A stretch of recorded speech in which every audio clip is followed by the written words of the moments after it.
students. Today we are going to start our new chapter, chapter number 15, some natural phenomenon. It means कुछ प्राकृतिक घटनाएं, मतलब कुछ nature से जो अपने आप घटनाएं होती हैं उनके बारे में हम इस चैप्टर में पढ़ेंगे, जैसे कि साइक्लोन, ठीक है, अर्थक्वेक, ये सारी चीज़ें किस तरीके से आती हैं और हम इनसे कैसे लगभग बच सकते हैं, ठीक है, लाइटिंग, ये सारी चीज़ें, ये सारी घटनाएं जो हैं इन चैप्टर में पढ़ेंगे और इनसे बचने का तरीका। तो स्टार्ट करते हैं हम अपना चैप्टर।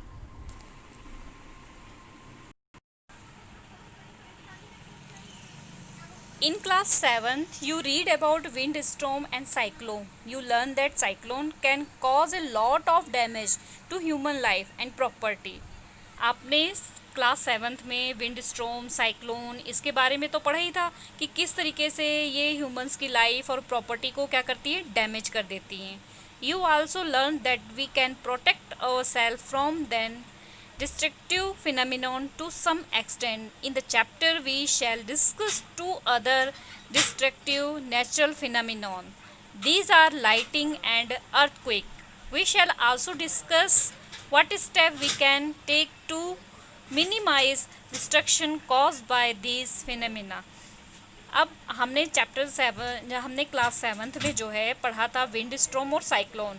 अब हम पढ़ेंगे यहाँ पर जो है मेन अर्थक्वेक, लाइटिंग, साइक्लोन, और ये कैसे होता है और हम इससे किस तरीके से बच सकते हैं, ठीक है, कैसे हम स्टेप बाय स्टेप अपना डिसीज़न ले सकते हैं और हम इन घटनाओं से कुछ ना कुछ तरीके से बच सकते हैं. तो स्टार्ट करते हैं हम फर्स्ट टॉपिक अपना, लाइटिंग. आपने देखा होगा ना, लाइटिंग जब बारिश होती है, बिजली कड़कती है, तो उस टाइम कई बार लाइटिंग होती है, ठीक है, तो वो कई बार प्लांट्स वगैरह को, बड़े बड़े पेड़ों को, मकानों को जो है अगर उन पे गिर जाती है तो उसको डैमेज कर देती है. तो हम देखते हैं. You might have seen sparks on a electric pole when wires come loose. This phenomenon is quite common when a wind is blowing and shaking the wires. कई बार आपने स्पार्किंग देखी होगी ना, वैसे इलेक्ट्रिक पोल पे अचानक से आ जाती है. कैसे आती है कि कई बार क्या होता है कि प्राकृतिक घटना के कारण जब हवा तेज़ी से चलने लग जाती है तो वायर्स क्या होती हैं, आपस में टकराती हैं और जिसकी वजह से कई बार स्पार्किंग हो जाती है. You might also have seen sparks when A plug is lose it is shock. तो कई बार आपने ये भी देखा होगा कि जब कई बार प्लग वगैरह लूज़ होते हैं तब भी कई बार शॉर्ट सर्किट होता है, ठीक है. Lighting is also an electric spark but on a huge scale. तो लाइटिंग भी एक इलेक्ट्रिक स्पार्क है. जिस तरीके से चिंगारी निकलती है वही है, बस ये हम छोटी मात्रा में देखते हैं और ये जो लाइटिंग है ये बहुत बड़ी मात्रा में है.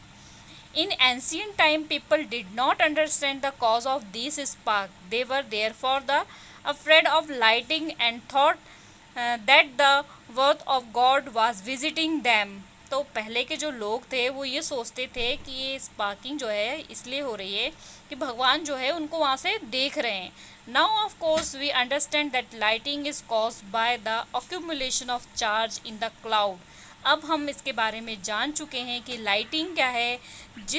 जो आसमान में, आकाश में जो चार्जेस होते हैं, क्लाउड्स में चार्जेस होते हैं, इनकी वजह से, इनके टकराने की वजह से जो है लाइटिंग होती है. We need not be afraid of the lightning but we have to take precautions to protect ourself from the deadly sparks. तो हम इसको रोक तो सकते नहीं हैं, लेकिन हम इसको इससे बचने के लिए कुछ तरीके जो है अपना सकते हैं.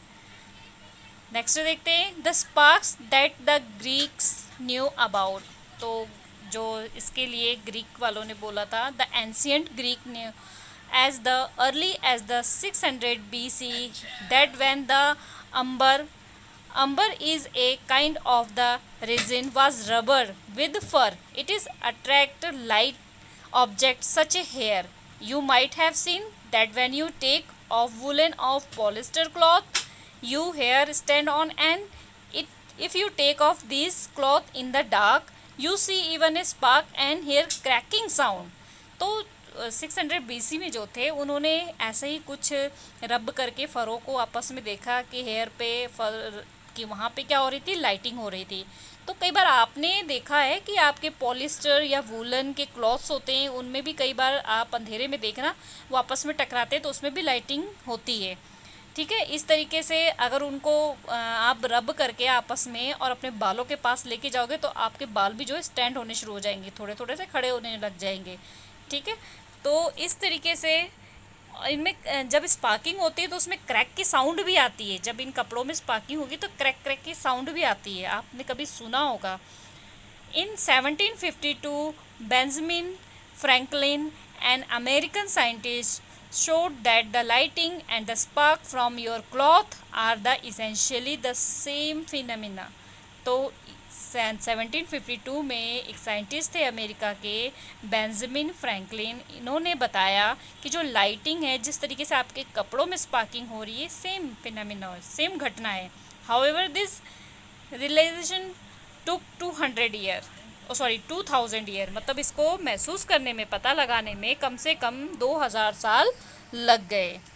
अब वो जो कुछ कह रहा है, I wonder why they took so many year to realize the similarity. मतलब ये देख सकते हैं कि इसने बहुत साल कैसे लगा दिए रियलाइज करने में, पता करने में कि लाइटिंग जो है वो एक फिनोमिना है, किस तरीके की कि जो चार्जेस होते हैं वो आपस में टकराते हैं। पहली कह रही है scientific discoveries are a result of hard work by many people, it can sometime take a long time. Scientific discovery जो है वो रिजल्ट हार्ड वर्किंग का होता है, बहुत मेहनत होता है, बहुत लंबे समय तक जो है इसकी खोज करते रहते हैं, तब जाके ये जो है बता पाते हैं सारी चीज़ें। एक पल में तो डिस्कवरी हो नहीं सकती है, इसके लिए बहुत मेहनत करते हैं, फिर बहुत मेहनत के बाद जो रिजल्ट आता है तो उसमें लंबा टाइम तो लगता ही है। ठीक है, we shall now study some property of electric charges. We shall also see how they are related to the lighting in the sky. हम कुछ प्रॉपर्टीज़ पढ़ेंगे इलेक्ट्रिक चार्ज की और देखेंगे कि स्काई और रिलेशन जो है लाइटिंग की। Let us perform some activity to understand the nature of electric charge. But recall first what you might have played as a game. तो हम कुछ एक्टिविटी करते हैं इस चीज़ को समझने के लिए, इलेक्ट्रिक चार्ज को समझने के लिए, नेचर। तो इसके लिए हम कुछ गेम खेलते हैं, एक्टिविटी करते हैं। When you rub a plastic scale on your dry hair, the scale can attract very small piece of paper. आप कभी क्या करना, जो स्केल्स होते हैं, आपके रूलर्स होते हैं, उसको आप सूखे बालों पे रगड़ना, रगड़ने के बाद उसमें छोटे छोटे कागज़ के टुकड़ों की तरफ लेके जाना, तो वो कागज़ के टुकड़ों को वो क्या करेगा, अट्रैक्ट करने लगेगा अपनी तरफ। नेक्स्ट हम देखते हैं 15.2 चार्जिंग बाय रबिंग, कि कैसे रब करके चार्ज कर सकते हैं।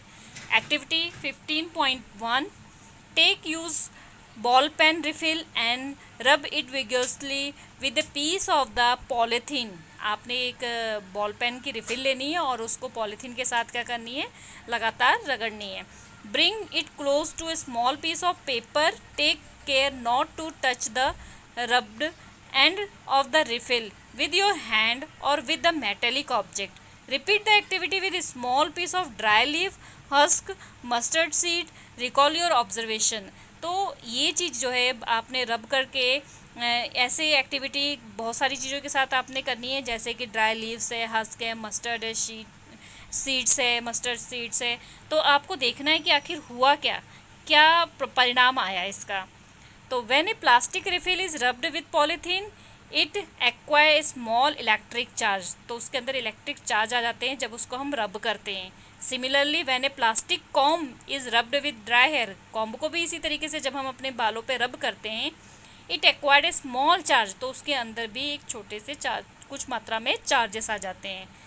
These object are called charged object. तो ऐसे ऑब्जेक्ट को चार्ज ऑब्जेक्ट कहते हैं। In the process of charging, the refill and the plastic comb, polythene and hair also get charged. तो इसकी वजह, इसी तरीके से रिफिल और प्लास्टिक के पॉलीथीन को आपस में जब रब करते हैं, कॉम्ब को हेयर के साथ रब करते हैं, तो उनके अंदर क्या जाती है, चार्जिंग। चार्जिंग कौन सी होती है, पॉजिटिव एंड नेगेटिव।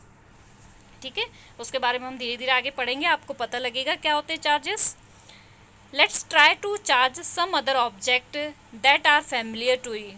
हम और भी कई चीज़ों को चार्ज कर सकते हैं जिसको आप जनरली जानते हो। Activity 15.2, collect the object and the material listed in table 15.1. Try to charge each by rubbing with the material mentioned in the table. Record your finding. You can add more item to the table. आपने इस activity को करना है।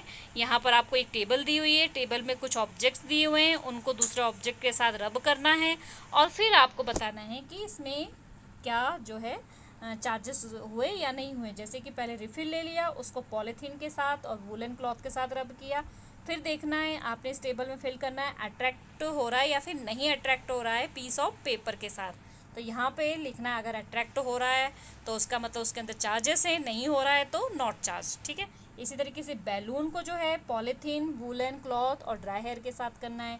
Eraser को वूल के साथ, steel spoon को polythene और वूलन क्लॉथ के साथ रब करना है और इस टेबल को आपने दोनों को फिल करना है। Next, types of charges and their interactions. We will select some object from table 15.1 for the next activity. कुछ चार्जेस हैं, ठीक है, हम जो टेबल में जैसे ऑब्जेक्ट लिए उनमें से ही कुछ ले लेते हैं। 15.3 एक्टिविटी के लिए हमने बैलून ले लिया है, ठीक है।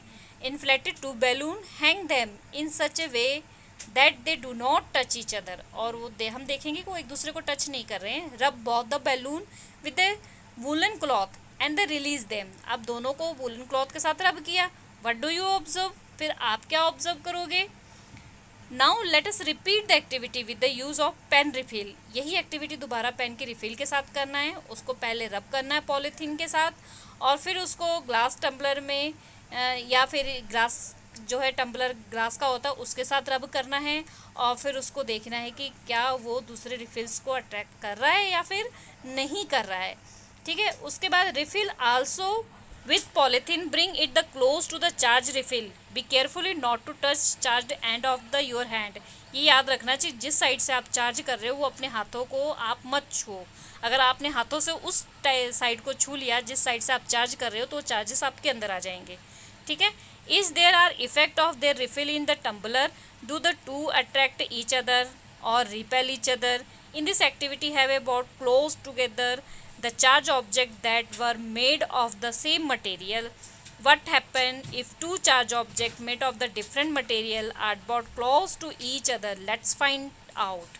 तो हमने यहाँ पे कुछ एक्टिविटियाँ करके देखी कि एक जैसी चीज़ों को जो है चार्ज करके फिर उनको आपस में नज़दीक लेके आए या अलग अलग चीज़ों को चार्ज करके उनको आपस में नज़दीक लेके आए। तो हमने क्या ऑब्जर्व किया ये सारी चीज़ें हम देखते हैं। तो rub a refill and place in gently the glass tumbler as before, bring and the inflated charge balloon near the refill and observe. तो हम रब किए हुए जो रिफिल थी उसके पास हम बैलून को लेके आते हैं तो हम क्या ऑब्जर्व करते हैं। तो इसमें हम ऑब्जर्व करेंगे unlike charges attract each other. ये चीज़ तो आपको सबको पता ही है कि लाइक चार्जेस जो होते हैं वो क्या करते हैं, रिपेल करते हैं एक दूसरे को, और अनलाइक चार्जेस क्या करते हैं, अट्रैक्ट करते हैं ईच अदर को, एक दूसरे को। ठीक है, तो लेट समराइज द ऑब्जर्वेशन। क्या आप देखते हैं हमने क्या ऑब्जर्वेशन निकाला। A charged balloon repel each other, अगर बैलून को हमने चार्ज कर दिया तो एक दूसरे को रिपेल कर रहे थे। Charge refill repel each other, but A charge balloon attract charge refill. क्यों, क्योंकि इनके दोनों के पास अलग अलग चार्जेस थे इसलिए एक दूसरे को क्या कर रहे थे, अट्रैक्ट कर रहे थे। Does it indicate that the charge on the balloon is of the different kind from the charge on the refill? We can say then that there are two kinds charges। इससे हम कह सकते हैं कि हमारे पास दो तरीके के चार्ज हैं। Can we also say that the charge of the same kind of repel each other while charge of different kind attract each other? तो हम देख सकते हैं कि जो सेम काइंड थे वो क्या होते हैं, एक दूसरे को रिपेल करते हैं, और जो डिफरेंट काइंड है वो एक दूसरे को अट्रैक्ट करते हैं। It is conventions to call the charge acquired by a glass rod when it is the rubbed with the silk as the positive। तो इस तरीके से अगर हम ग्लास रॉड को रब करेंगे सिल्क के साथ तो क्या हो जाएगा positive. The other kind of charge is said to be negative, तो दूसरा वाला क्या हो जाएगा नेगेटिव हो जाएगा। It is observe that when a charge glass rod is brought near a charged plastic straw rubbed with the polythene there is the attract between the two। तो इसी तरीके से जब हम ग्लास रॉड को लेके गए स्ट्रॉ के पास, दोनों अलग अलग मटेरियल के बने होते तो एक दूसरे को क्या करेंगे अट्रैक्ट करेंगे, क्योंकि इनके अंदर क्या है अलग अलग चार्जेस हैं। What do you think would be kind of charges on the plastic straw? You guess that the plastic straw would carry a negative charge is correct। मतलब जो प्लास्टिक स्ट्रॉ थी उसके पास क्या था नेगेटिव चार्जेस था। The electric charges generated by the rubbing are the static, they do not move by themselves, when charge move they continue an electric current। You have been reading about electric current since class 6। The current is in a circuit which make a bulb glow or the current that make a wire hot, it nothing but a motion of charge। तो यहाँ पे charges तो होते ही हैं objects में, but उसमें क्या होते हैं कि अपने आप वो फ्लो नहीं होते हैं, जब उनकी बॉडी को रब करते हैं तब वो फ्लो होते हैं एक दूसरे में। तो इसी तरीके से जो इलेक्ट्रिसिटी होती है उसमें भी चार्जेस फ्लो होते हैं। इसके बारे में आप क्लास 6 में पढ़ चुके हैं कि जब चार्जेस फ्लो होते हैं तो बल्ब जो है वो ग्लो होता है, इलेक्ट्रिसिटी पास होती है, और चार्जेस फ्लो नहीं होते तो इलेक्ट्रिसिटी पास नहीं होती है। नेक्स्ट एक्टिविटी जो है ट्रांसफ़र ऑफ चार्जेस हम नेक्स्ट लेक्चर में पढ़ेंगे। Okay students.